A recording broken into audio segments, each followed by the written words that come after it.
indlela ebeyide. Amen.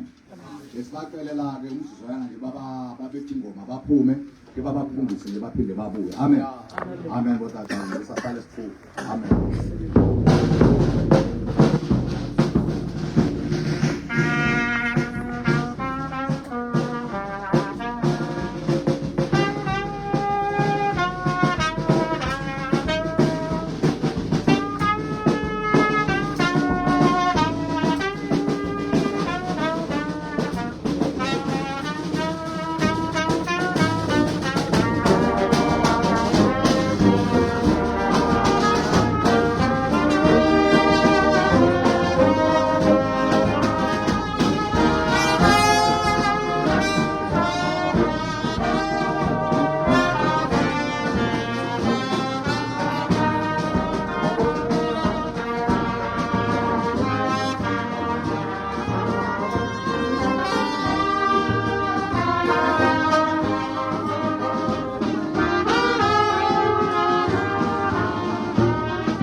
Amen.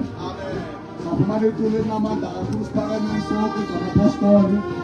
Thatha umsebenzi sinikeze ubaba. Ubaba uSasabeni unayethi ematolo waseweseni.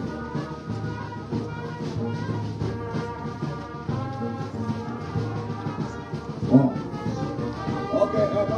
Thatha umsebenzi amakhiphi. Uphakamisela umsebenzi.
Ndaba uThixo unaphakatha inqaba yomuntu. Umthandazo kaMoses umfowabo kaThixo.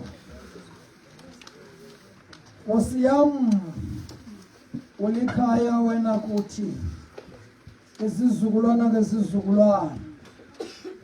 Ungekazalwa zintaba. Ungekavelisi umhlaba nazweliniweyo.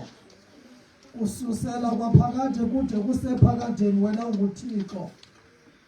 Umbuyisela umuntu elithulini uthi buyani nyana babantu ngokuba iwaka leminyaka emehlweni akho linjengemini yezolo xa idluleyo linjengomlindo wasebusuku. Uyabakhukhulisa balale ngengomso babuye bahlume njengotyani. Ngomso buye tyatyamba bubuye kuhlume ngokuhlwa buyasikwa bome. Ngokuba siyaphela ngumsindo wakho sikhwanqisiwe bubushushu bakho.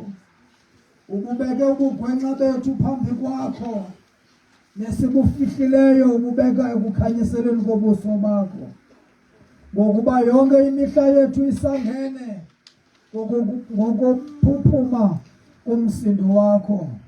Siyiphelisile iminyaka yethu njengentsebezo.